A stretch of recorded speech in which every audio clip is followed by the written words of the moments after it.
projet voyage des entreprises. BFM Business, Tech & Co, spécial Foundation. Et c'est le dernier épisode à 21h en direct sur BFM Business, tous les mardis depuis quelques semaines. C'est vrai qu'on déroulait cette belle saison, la deuxième saison de Foundation. Station F nous a ouvert ses portes pour découvrir 3 entrepreneurs, ou 3, voilà, ils sont plusieurs d'ailleurs, parfois par start-up, mais 3 types d'entreprises très différents, toutes avec ce point commun d'être Tech for Good, on en parlera encore beaucoup demain, et d'avoir un impact sur la société, sur l'environnement. On est ce soir avec l'un d'entre eux, Ruben Alali. Ruben, bonsoir. Bonsoir. HD Rain, donc HD Rain, c'est de la prévision haute fréquence, haute résolution, notamment, et d'abord de pluviométrie. Donc vous prévoyez, un peu à Toulouse, un peu aussi au Brésil, la pluie à 2-3 jours, parfois à une demi-heure, et ça peut suffire pour sauver des vies. Oui, tout à fait. Donc c'est vraiment l'activité première, et ce sur quoi on s'est spécialisé, c'est vraiment d'apporter des réseaux de capteurs au-dessus de villes ou au-dessus de territoires plus ruraux pour avoir une mesure très précise des précipitations. Donc on fait effectivement de la prévision, mais on fait aussi tout l'historique de ce qui s'est passé. Et ça peut aider pour gérer la ressource en eau, ça peut aider pour améliorer des process d'irrigation ou de gestion d'intrants dans le domaine de l'agriculture. Et après, la prévision jusqu'à 2 heures d'échéance, pour le moment, ça sert dans des domaines aussi vastes que du coup Smart City, où il va y avoir des aspects de mobilité, de prévention des risques et prévention d'inondations éclairs notamment. On va vous suivre au quotidien donc, dans ce dernier épisode de Foundation. Dans un instant, avant cela, j'accueille notre second invité, c'est le patron de la stratégie d'Alliance en France, Julien Martinez. Julien, bonsoir. Bonsoir Sébastien. Merci d'être là. Donc l'écosystème, c'est vrai, de l'innovation, il a beaucoup changé ces dernières années. C'est pas à vous que je vais l'apprendre. Nous, on est là depuis 2015, Tech & Co, mais c'est vrai qu'à BFM Business, ça fait plus de 10 ans qu'on suit les startups. Il s'est passé beaucoup de choses. Alors vous êtes aux avant-postes, c'est vrai, vous chez Alliance. Vous regardez quoi, toutes les startups, ou c'est vrai que vous préférez ce qui est dans votre giron, notamment évidemment sur l'assurance, sur les dommages? C'est une très bonne question. On regarde par définition beaucoup de startups, parce que quand on est un assureur généraliste, où on a à la fois assureur santé, assureur pour l'épargne, pour la retraite supplémentaire, assureur pour les biens, pour les particuliers et pour les entreprises, finalement on couvre quasiment l'intégralité du spectre macroéconomique. Donc c'est vrai qu'on regarde beaucoup de startups. On regarde aussi avec Ruben HD Rain, parce que tu parlais de conséquences pour les smart cities, mais bien entendu il y a aussi des conséquences pour les assureurs quand on a une assurance récolte. C'est le cas chez Alliance. On est très intéressé par les données qui sont agrégées et qui permettent aussi d'aller vers de l'assurance prédictive, ce qui est aussi l'un des futurs de l'assurance. Aujourd'hui, on peut tout assurer, ou presque. En tout cas en Occident. C'est pas forcément, parfois plus compliqué dans les pays émergents. Les entrepreneurs, là, qu'est-ce que vous en pensez, vous qui les côtoyez au quotidien, Julien? Beaucoup plus que nous d'ailleurs, parce que nous, on va rester finalement en surface. Vous pouvez aller vraiment dans le dur avec eux. Ils ont changé, on voit qu'ils sont de plus en plus aguerris. On le voit avec Ruben, avec les autres qu'on va redécouvrir, Olivier, Binta, Jean dans un instant. Donc dans ce dernier épisode de Foundation, saison 2. Comment les qualifier? Et puis on peut parler d'argent aussi, parce que pour le coup, l'argent n'a jamais autant afflué sur Paris et sur la French Tech en région. Oui, ça c'est vrai. Je crois que sans faire de teasing, il y aura une bonne nouvelle pour Ruben dans l'épisode de ce soir. Je ne sais pas si les start-upers ont changé, mais effectivement, il y a, on le voit dans cette deuxième saison de Foundation, un niveau d'exigence, de professionnalisme de ces jeunes chefs d'entreprise qui est extrêmement élevé. Et cette exigence, on la voit surtout, on la voit également sur l'impact, le sens, qui est une demande très forte, qui est une demande sociale, qui est une demande aussi de nos collaborateurs chez Alliance, et qu'on prend en compte aussi comme assureur, parce qu'être assureur, c'est être aussi un investisseur, et investir dans l'économie décarbonée, investir aussi dans des entreprises qui ont un impact social ou environnemental positif, c'est une énorme exigence de notre côté. On vient de lancer il y a quelques semaines un fonds d'impact investing avec Citizen Capital qui sera doté à terme de 25 millions d'euros. C'était le produit d'un projet d'intrapreneuriat. Donc on voit que là, on est à la confluence à la fois de la demande collaborateur, de la demande des clients qui étaient eux-mêmes associés à ce projet à l'origine, et puis des startups. Roxane Varza, il y a quelques semaines à votre place, disait à terme, 100% des startups de Foundation seront Tech for Good à impact. Elle va un peu trop loin là, ou vous pensez qu'elle a raison? Non, je pense pas que ce soit un raccourci, mais c'est vrai des startups, c'est aussi vrai des grands groupes, finalement. Ouais. On voit bien qu'avant, la responsabilité sociale, environnementale des entreprises... C'était un label, il y avait l'ISR, l'ESG, 5-10% des boîtes. C'est vrai, et puis je sais pas si c'était un label, mais en tout cas c'était les débuts. Ouais. Et puis c'était vécu aussi un peu, la deuxième étape, c'était voir ça comme une externalité positive. Quelque chose qui influe sur le business, qui est un peu à côté, mais qui est intéressant à voir. Aujourd'hui, c'est le cœur du business et aussi de la promesse client et aussi de la promesse collaborateur. Donc on est transparent, voilà, on ment plus, si on mentait avant, et puis oui, on sert à quelque chose, on fait avancer le public. C'est aussi ça les boîtes Tech for Good. Ben, on va vous découvrir, ou vous redécouvrir, hein, Ruben et les autres entrepreneurs de ce dernier épisode de la saison 2 de Foundation. Si vous nous rejoignez, c'est parti. Donc à la télé, à la radio, et puis on vous retrouve juste après.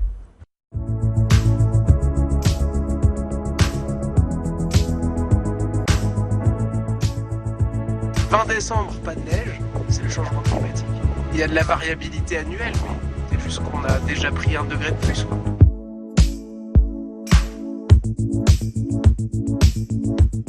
I'm trying that way again and again. There's no time for giving up. Surtout, ce qui est important, c'est de ne pas rester dans une vision monolithique des choses. Bien sûr qu'il peut y avoir des idées géniales, mais après, il faut pouvoir la retoucher, il faut pouvoir la raffiner.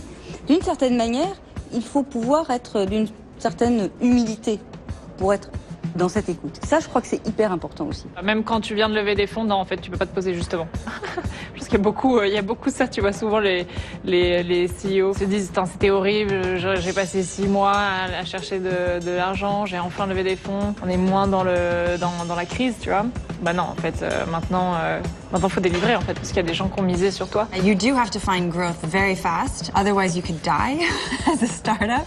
So I think, yeah, you have to really hit things right. So I think people look at the startup world, they see these big successes, they think it just happens overnight.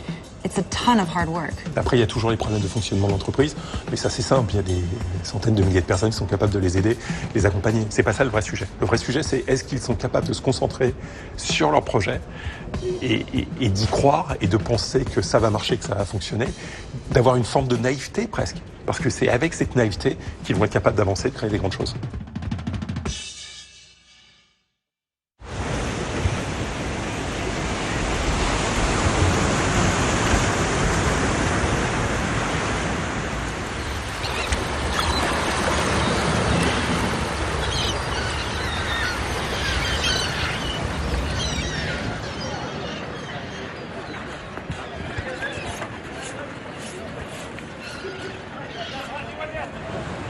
Mon équipe m'a éjecté du bureau, m'a forcé à partir.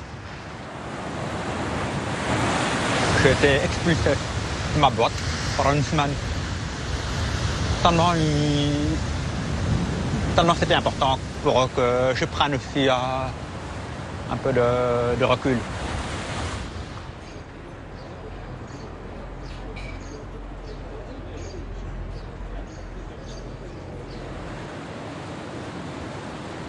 Je me suis mis 18 mois sans prendre une seule fois off, sans être déconnecté de mon ordi. Non, c'est bien, c'était un message positif. C'était touchant même de voir à quel point mon équipe voulait que je pense un peu à moi.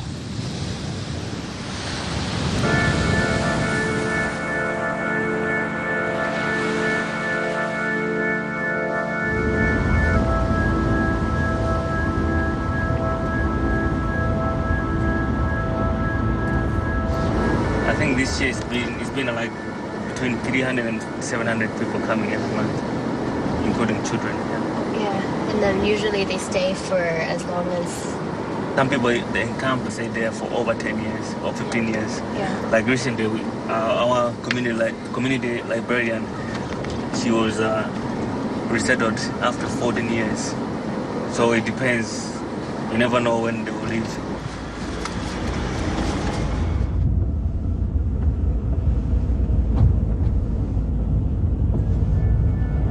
You work with people who they just in terms of what they have right now concretely in their lives. It's, you know, they're people who've been forced to leave everything behind, and, you know, they come somewhere where literally they have to build their own house. They have to figure out how to rebuild a life, and they're constantly, you know, in one place that they, you know, they can't leave. And I think psychologically that makes you question a lot of things.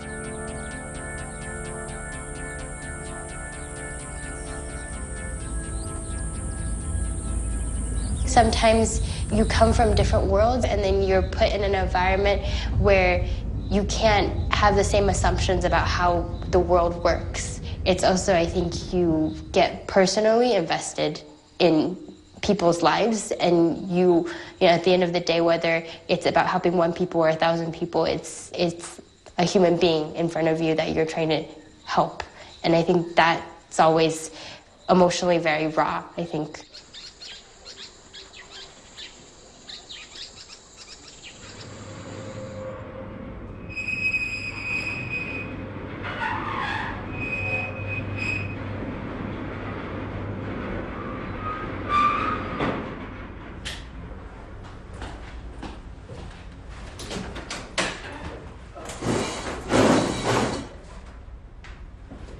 You know, on paper, I think you would see us and you'd be like, how did these like 2 random people come together? But I think like once like you get to know us and once you get to see like what it is we're doing, you're like, okay, it makes sense that like these 2 people came together, and it makes sense that like these 2 people are the ones doing this project. And I think it helps that we're opposites because it helps balance it out. And I think it's so helpful to have that support system because there's no one else in the world who understands what it's like to live Connexio like 24/7 other than Jean. And so if I have frustrations or if I'm feeling down and I need that boost of motivation, like she's the one who provides that for me. And, you know, vice versa, when she needs that, you know, cheerleader, and when she needs that motivation, it's like, okay, I'm here for you. And it's like, I know this is hard, I know this is difficult, but I'm here, you're here. We've been through much worse in life. It's probably much worse coming for us. Like this moment seems really daunting, but if you're still here and I'm still here, we're gonna be okay. We're gonna figure it out, so, yeah.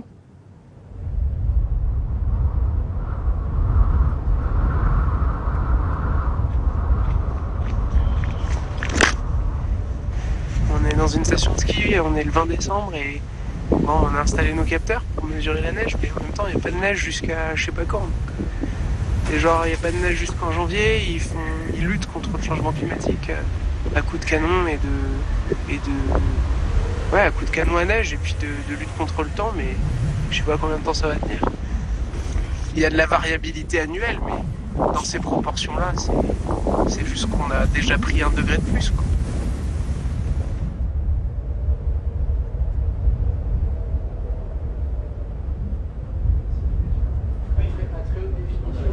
Et du coup, en fait, au lieu d'utiliser des moyens classiques de mesure comme des radars météo, on met des petites paraboles. Là, on en déploie 4 sur le domaine. On met des paraboles satellites télé classiques, sauf que derrière, on a mis au point une électronique. Donc, on a une intelligence artificielle qui vient faire l'analyse du signal pour savoir s'il y a ou pas des précipitations sur le trajet. Après, ça serait intéressant de bien discuter pour savoir quelle information est la plus utile pour vous. Là, vous pouvez nous aider. Quand on nous annonce entre 10 et 15 en début de nuit, et puis finalement c'est 40 qui tombent à 6h du matin, nous dans la planification c'est tout autre chose, on est sur le fil. Oui, bah oui, on lutte contre le changement, quoi.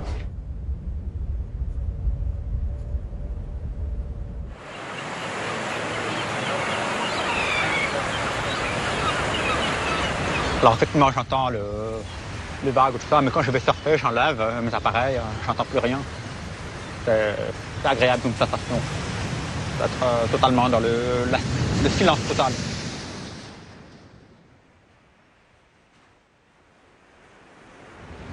Après, je ne sais pas si on peut dire silence total, parce qu'on ressent l'eau, on ressent l'effet des vagues. Enlever ses appareils, se laisser aller, c'est sympa.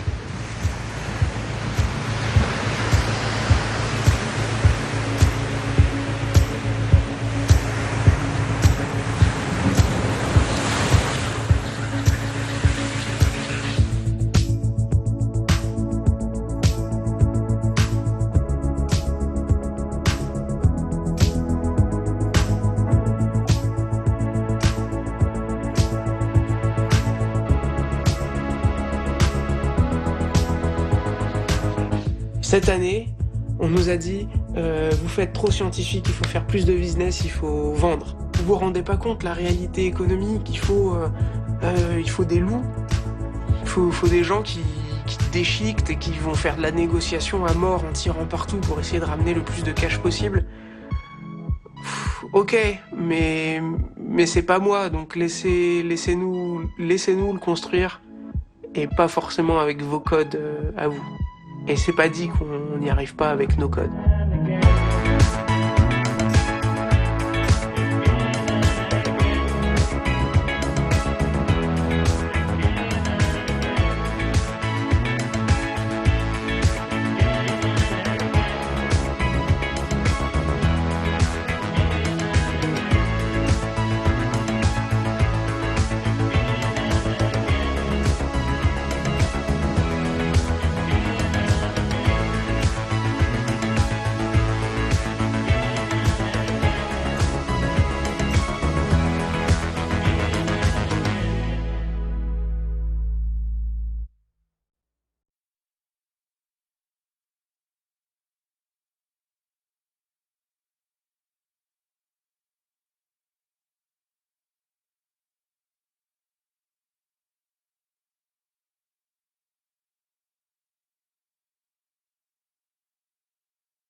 Et c'est ainsi que s'achève donc cette saison 2 de Foundation, l'exclusivité BFM Business. Station F nous a ouvert ses portes. Vous trouvez maintenant cette série sur toutes les bonnes plateformes. Tiens, vous êtes resté avec nous là, Ruben de HD Rain, startup qu'on a suivi. On a avec beaucoup de plaisir là pendant toutes ces semaines dans cette saison 2. On a parlé financement, on pour parler un peu de votre technologie dans un instant. Juste là, d'un mot pour rebondir sur ce que vous disiez il y a quelques secondes. Quand vous dites laissez-nous faire avec nos codes, à qui vous adressez là? C'est les investisseurs, les VC? Je pense que je m'adressais pas spécialement aux VC en fait. Je m'adressais surtout à un niveau un petit peu plus global. Bon, il y a des règles, hein, on coupe un petit peu plus pour garder la phrase un peu choc. Je pensais il y a des montages évidemment. Oui, ils avaient été filmés pendant des dizaines d'heures, des centaines d'heures, je sais pas. Oui, des centaines, je pense. Ouais. Le message était plus par rapport à la prise en compte de la réalité actuelle, c'est-à-dire qu'on est dans un monde avec un changement climatique qui va nous affecter, et je sais que ma génération va pas connaître la même chose que la génération et les générations précédentes en termes de climat, en termes de biodiversité. Et quand je dis laissez-nous faire avec nos codes, c'est que c'est pas forcément une course à la croissance absolue, c'est pas la course au plus de cash possible. Je pense que c'est la course à comment est-ce qu'on construit de façon presque un peu utopique, un monde dans lequel on est capable de tous vivre avec un très bon niveau de vie, avec des prévisions météo par exemple, qui sont à égalité dans tous les pays, qui sont avec la même qualité qu'on soit un habitant en Afrique ou un habitant en Europe, et également une réflexion un petit peu aussi sur qu'est-ce qu'on construit pour pouvoir être à 9 milliards d'individus en 2050. Combien de gens aujourd'hui ont les prévisions météo au quotidien, là, comme les Américains, comme les Français, tous les matins, regardant, tiens, quel temps il fera aujourd'hui? Combien de gens on a aujourd'hui? On a un différentiel entre des pays qui sont très peu équipés de moyens d'observation et de prévision. Oui. Et donc, je crois qu'on le signale dans le documentaire à un moment donné, on a 80% des pays du monde qui n'ont pas de technologie qui permet d'alerter les gens avec précision à un endroit, à leur dire attention, vous allez avoir une inondation éclair ou un risque de sécheresse sur même les mois à venir. Et ça, c'est un gap qui est dû aux investissements en infrastructure. On a la chance dans les pays développés d'avoir mis des centaines de millions, voire des milliards d'euros pour pouvoir avoir toutes ces technologies et cette technologie de pointe qui nous permet d'éviter la plupart des catastrophes ou de au moins réduire leur impact. La technologie peut remédier à ça et à moindre coût, c'est tout l'intérêt. Malgré tout, d'un mot, là, Ruben, vous voulez aussi faire du business, on est d'accord, hein? Oui, c'est pas une ONG, quoi. Oui, non, clairement, on veut faire du business. Je pense qu'on est parti sur un modèle start-up aussi parce qu'on comprend assez bien qu'on peut passer à l'échelle et aller dans le plus de territoires et marché possible. Donc oui, bien sûr, il y a un business à faire. Il faut que la start-up, elle nous fasse vivre et qu'elle grandisse aussi pour pouvoir arriver à une taille, je pense, pour atteindre cet objectif de couvrir et puis de réduire à notre portée le fossé qu'il y a entre la météo ici et la météo dans les autres pays. Julien Martinez, Alliance France, un partenaire de Foundation depuis le début, donc saison 1, saison 2 et peut-être saison 3, on verra, j'espère. C'est tout le mal que je nous souhaite à vous et à moi. Vous le connaissez, j'imagine, Ruben. Vous connaissiez aussi, Olivier, là, avec Roger Voice, l'application pour que les sourds malentendants téléphonent finalement comme Monsieur Tout le Monde. Oui, on connaissait très bien Olivier et Roger Voice avant l'aventure Foundation, parce que Roger Voice a été accéléré dans notre accélérateur de start-up à Nice. D'accord. Et donc effectivement, on l'a accompagné, je crois que c'était il y a 2 ans, pendant une période de 4 à 5 mois pour faire grandir son entreprise et l'aider dans ses ambitions de croissance. Je crois qu'on voit Ruben qui pitch la semaine prochaine aussi, qui souhaite être accéléré dans cet accélérateur. Donc effectivement, c'est la grande famille. On prend un peu de temps aussi, Julien Martinez, là, alors vous qui êtes en charge de la stratégie, entre autres, donc chez Alliance France. Dans votre spectre, vous avez aussi ces projets innovants et les fusions-acquisitions. Et donc un fonds, le fonds Innov Alliance. Vous avez fait encore récemment, je crois très récemment, vous avez participé à un tour de table. Alors, je dis pas forcément leader, mais vous avez remis au pot d'une boîte un peu, alors sulfureux, peut-être que le mot est fort, mais une boîte qui s'appelle Hitch, qui avait été condamnée parce que voilà, on était à la limite, par rapport à Uber, on était dans quelque chose d'un peu plus limite, on va dire quoi. Je pense que ce qui est Monsieur Tout le Monde, en gros, qui pouvait faire VTC quoi. Ce qui est très important quand on investit, c'est vrai avec Innov Alliance, notre fonds d'investissement dans les startups, c'est de parier dans les équipes.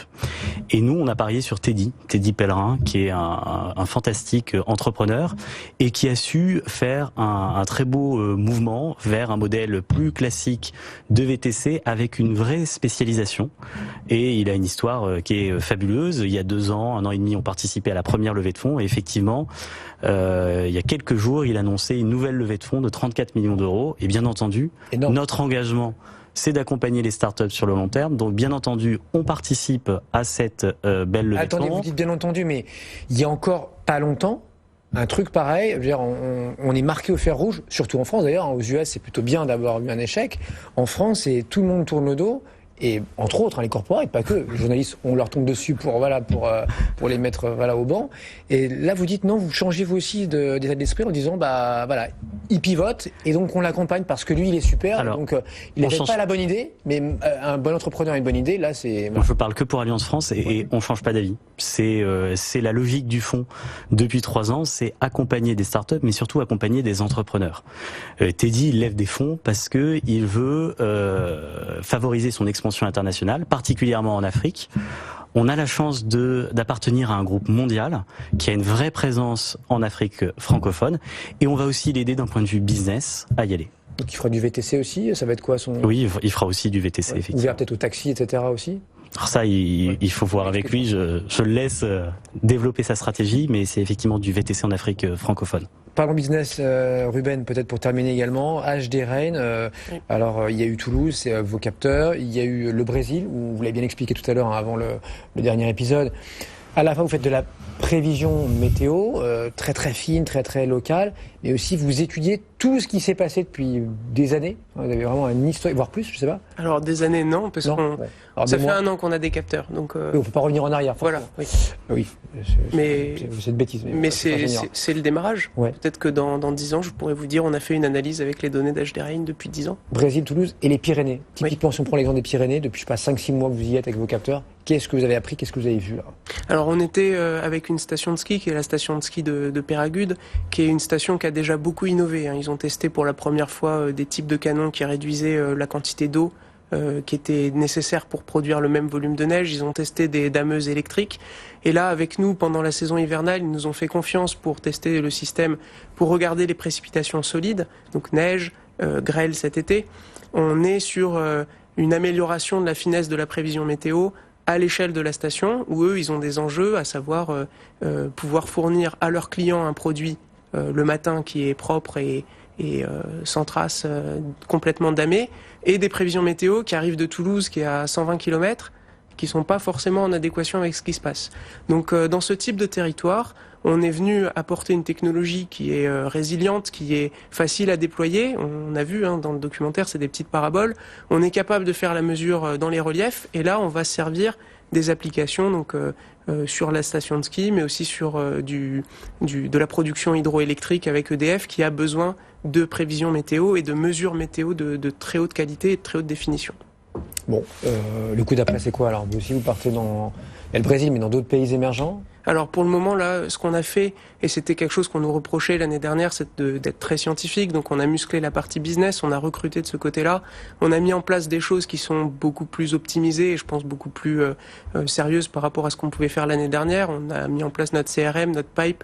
On s'est vraiment concentré sur notre verticale marché prioritaire et on s'est dit qu'on allait avoir du plus à venir adresser vraiment des entreprises qui sont déjà en capacité d'absorber la data météo qu'on produit. Et donc là, dans les mois à venir, on va très certainement pouvoir annoncer des partenariats avec des grands acteurs côté météo, côté Smart City. Voilà, je peux pas en dire plus. Il faut aller vite, parce que dans le premier ou deuxième épisode, je ne sais plus, vous racontez-nous, rappelez-moi votre, alors je ne veux pas vous trahir, mais votre citation, grosso modo, par rapport à un acteur américain. Oui, on a un concurrent américain qui ramasse 800 000 euros en une soirée de pitch à Boston, et nous qui mettons plusieurs mois à obtenir des bourses BPI. Bon, c'est le jeu.